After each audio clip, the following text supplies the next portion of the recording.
आइए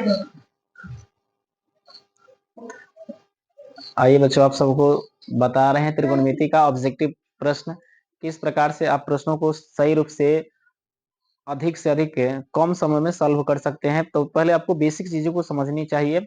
और क्या बेसिक है? बेसिक में फॉर्मूलेज होते हैं। बेसिक में आपको कितने तीव्र गति से किसी प्रश्नों को आप ऑब्जर्व कर पाते हैं या फिर किसी प्रश्नों को किस तरह से निचोड़ निकाल पाते हैं, ये आपके ऊपर निर्भर करता है। Practice is the best solution is in your mind, मतलब कि आपके दिमाग को ज्यादा बोझ को हल्का अगर देखा जाए करने के पीछे प्रैक्टिस। अगर प्रैक्टिस नहीं कर पाते हैं तो आपको दिन प्रतिदिन हर चीजों को बोझ के समान लगेगा। तो कोई भी सवाल हम बहुत तीव्र गति से कब बना सकते हैं दोस्तों? तो बनाने के पीछे यही वजह है कि आपको ज्यादा से ज्यादा प्रैक्टिस करना पड़ेगा। तो इन सवालों को अगर आपको दिखाई नहीं दे रहा होगा तो हम ये आपको दिखाना चाहते हैं। ये जो सवाल है दे रखा है, जो स्क्रीन पे आप देख रहे हैं। अगर एक व्यक्ति एक रस्सी पर 10 मीटर ऊंचे खंभे पर जाता है, वह रस्सी जमीन से 30 डिग्री का कोण बनाती है। व्यक्ति द्वारा चलित तय की गई दूरी ज्ञात करना है दोस्तों। तो आपके पास एक ग्राफ हो जाना चाहिए कि जो किस तरह से फिगर बनेगा, किसका मान कहाँ रखेंगे, क्या हमसे पूछ रहा है, ये बात को याद रखना है। मान क्या दिया है और दिमाग में ये भी सेट कर लेना है कि क्या पूछा जा रहा है। तो आप चंद सेकेंडों में जवाब दे सकते हैं, वरना कलम और कॉपी का सहारा लेना पड़ेगा। तो कब ये ऐसा होगा? तो आपकी प्रैक्टिस थोड़ा सा तेज होना चाहिए।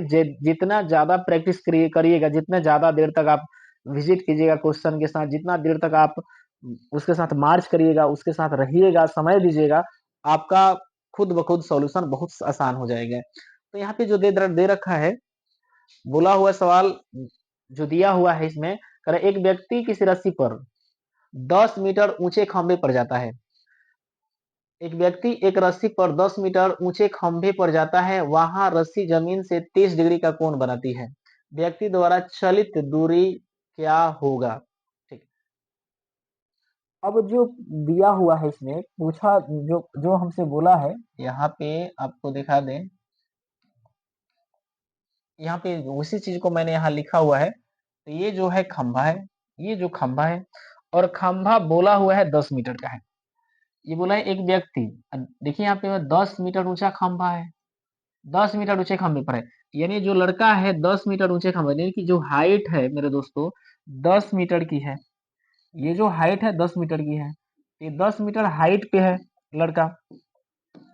और बोला एक ये रस्सी से चढ़ते हुए गया है। तो हमसे पूछा है कि ये जो रस्सी है ये कितने मीटर की, कितने दूरी चल कर गया खंभा पे, ये रस्सी पे ही चढ़ते हुए गया है। और ये जो रस्सी है यहाँ पे 30 डिग्री का कोण बना रही है, 30 डिग्री का एंगल बना रही है। तो हमसे यही पूछा है कि रस्सी कितनी है।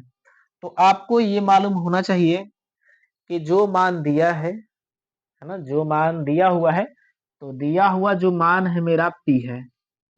अब पूछ जो रहा है H पूछ रहा है, तो किस फॉर्मूला में दोस्तों P और H आता है, ये केवल क्लियर कर लेना है।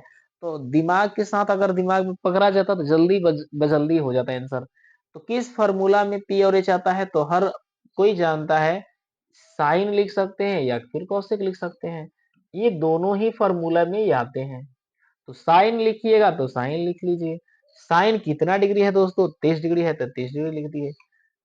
आप भी जानते हो पी का मान जानते हैं 10 है तो 10 से लिख दिए। एच जो रस्सी है नहीं जानते हैं, तो एच हम यहाँ पे लिख दिए। साइन 30 डिग्री का वैल्यू कितना होता है? साइन 30 डिग्री का वैल्यू होता है 1/2। साइन 30 का मान जो होता है 1/2 होता है। 1/2 इक्वल टू 10/h।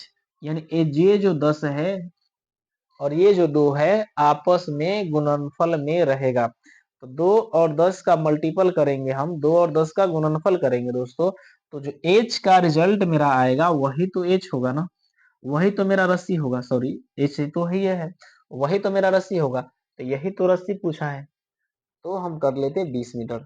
अगर आपके झटके से आंसर करना होता तो दिमाग में थोड़ा सा कैलकुलेट करते तो आपसे बन सकता था। देखिएगा क्या कहा था, तो आपको ग्राफ मालूम होना चाहिए कि क्या दिया है क्या नहीं, थोड़ा सा दिमाग में सटीकता से कर सकते हैं। एक व्यक्ति एक रस्सी पर 10 मीटर ऊंचे खंभे, यानी कि हर हालत में ये पी का वैल्यू दिया है, तो दिमाग में बैठा लिया हमने पी।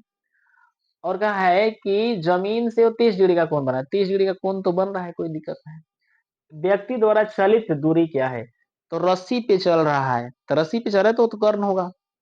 तो आप भी जानते हो पी और एच मालूम हो गया, तो साइन 30 डिग्री, साइन 30 डिग्री का वैल्यू क्या होता है दोस्तों, साइन 30 डिग्री का वैल्यू होता है 1/2, यानी यह 1 होगा तो ये वाला 2 होगा। तो एक का मान ही दिया है, एक को ही बोला है मेरे भाई, एक को ही बोला है 10। जब एक बराबर बच्चों 10 होगा तो 2 बराबर कितना होगा, 20 हो जाएगा। तो हम यहाँ से क्लियर कर लेते, बिना ज्यादा हल किए इसको आंसर कर सकते थे। अगर इतना भी नहीं समझ में आया तो ये जो मैंने सवाल बना रखा है इसका जो यहाँ किए हैं, इस तरह से आप आराम से धीरे धीरे क्वेश्चन को प्रहार कर सकते हैं। ठीक है, तो आइए दूसरे नंबर सवाल पे। इस तरह से सवाल कई दे सकता है। यहाँ भी सवाल कोई बड़ा चीज नहीं है दोस्तों। यहाँ कौन सी का वैल्यू पूछ रखा है, कौन सी। आप भी हर हालत में जानते हैं त्रिभुज में जो ट्रिंगल होते हैं, ये तीनों कोण, ये जो तीनों कोण दिखाई दे रहे हैं आपको, झुके हुए मुड़े हुए जो कहिए, 180 के बराबर होता है, 180 डिग्री के बराबर होता है। तो यहाँ पे 60 ले रखा है, यहाँ 90 ले रखा है, तो यहाँ 60 है तो यहाँ कितना होगा, यानी तीनों कोण जोड़ने पर 180 आना चाहिए। तो ये दोनों तो ले लिए 90 60, तो 150 तो ले लिए, होता है 180। 180 में से 150, ये दो कोण, दो एंगल ले लिया तो बचेगा कितना दोस्तों, 30 डिग्री। तो यहाँ पे 30 डिग्री का एंगल बन जाता, 30 डिग्री का कोण बन जाता।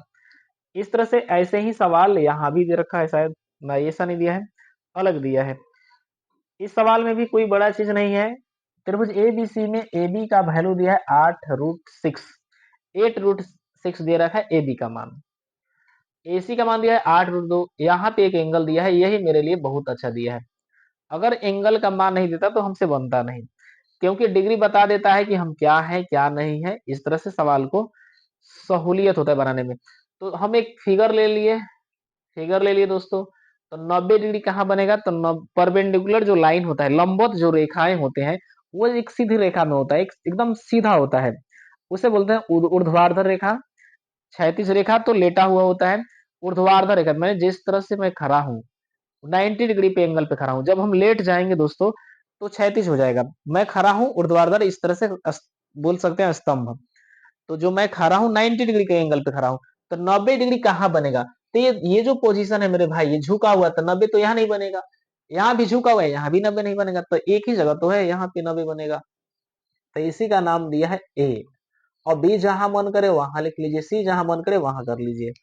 ए बी सी तो मैंने कर दिया, ए बी सी तो हो गया। अब जो जो दे रखा रहे हो उसको आप कीजिए। दिया है ए बी का मान, ए बी दिया है। अब ए बी जहां पर होगा वहीं आपको लिखना पड़ेगा, ए बी यहां से यहां तक दिया है। तो 8 दिया है √6, ये दिया है। ए सी दिया है, ए सी जहां मिलेगा वहीं तो लिखना होगा। ए सी तो ये मान दिया है 8√2। बस कहानी हो गया, हम 80% आंसर के करीब है। अब आपको देखना क्या है, ये दोनों वैल्यू P और B है, P और B है, P और B है। P और B का आप रेशियो कर लीजिए, अनुपातिक कर लीजिए। अनुपातिक माने 8√6 बट्टा 8√2।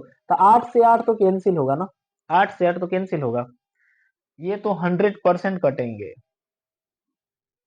यहाँ देखिए √2 है, इसे भी काट लीजिए, एक बार में कटेगा तो ये √3 बार में चला जाएगा।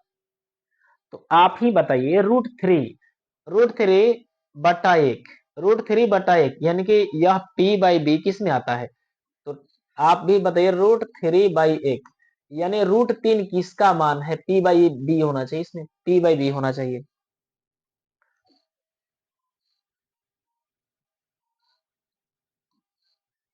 यानी मेरा कहने का स्टेटमेंट हुआ, ये 8 से मैंने 8 से 8 काट दे रखा है, यहाँ 2 को मैंने √3 बार में काट दिया, ये भी बात सही है। तो मैंने आपसे पूछा कि यह जो दिस बटा दैट जो आया है, यह बटा वह जो आया हुआ है, यानी √3/1, यानी पी बाई बी किस फॉर्मूला में होता है? तो हर बच्चा को मालूम होना चाहिए पी बाई बी tan में होता है।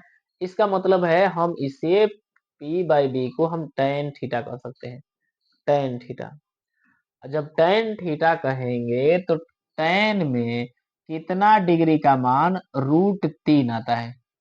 तो tan में 60 डिग्री का मान √3 आता है, तो 60 डिग्री मेरा यहाँ पे आंसर इसका हो जाएगा। अगर आपको बनाना है, नहीं थोड़ा ढंग से दिमाग खर्चा करिए तो आपको फिगर बनाना पड़ेगा और थोड़ा सा समय दीजिए तो बन जाएगा। 8√6 दिया है, 8√2 दिया है, तो आपको यही चलना है मेरे भाई, किस फॉर्मूला में ये दोनों आएगा। या तो आप tan ले लीजिए, या तो आप tan लिख लीजिए, या तो आप cot लिख लीजिए।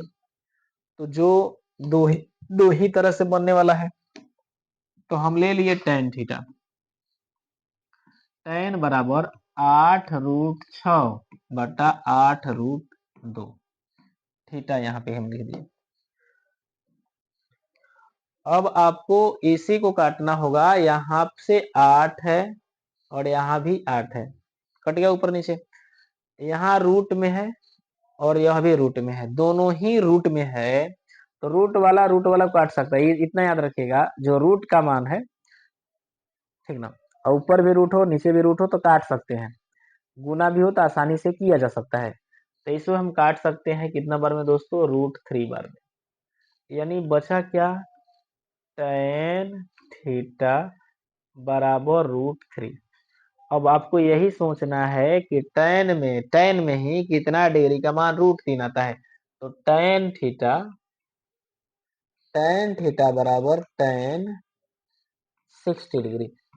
तो यही tan से tan कट जाएगा दोस्तों, तो थीटा का जो मान आया, जो मेरा वैल्यू आया, 60 डिग्री के बराबर आता है। इस प्रकार से इन सभी सवालों को आसानी से किया जा सकता है। तो अब बेसिक चीजें हैं, ये भी बेसिक ही था लेकिन आपको लगा कुछ ओहदा होगा, कोई बड़ा चीज नहीं है। आगे देखते हैं हम लोग। इसी प्रकार से ये भी सवाल है, इसको भी आपको वैसे ही रखना है, मान रख लीजिए। यानी √3 मीटर ऊंचे स्तंभ, काम खत्म। √3 हुआ पी का मान, काम खत्म हो गया। स्तंभ कह दिया है तो यानी √3 ये हो गया। छाया बोला है 3 मीटर, तो छाया कहाँ बनेगा दोस्तों? जमीन पे, तो जमीन पे बन गया, काम खत्म। यानी tan ही में तो जाएगा। अब बात ये देखना है कि कट कितना रहा है, कटेगा कितना।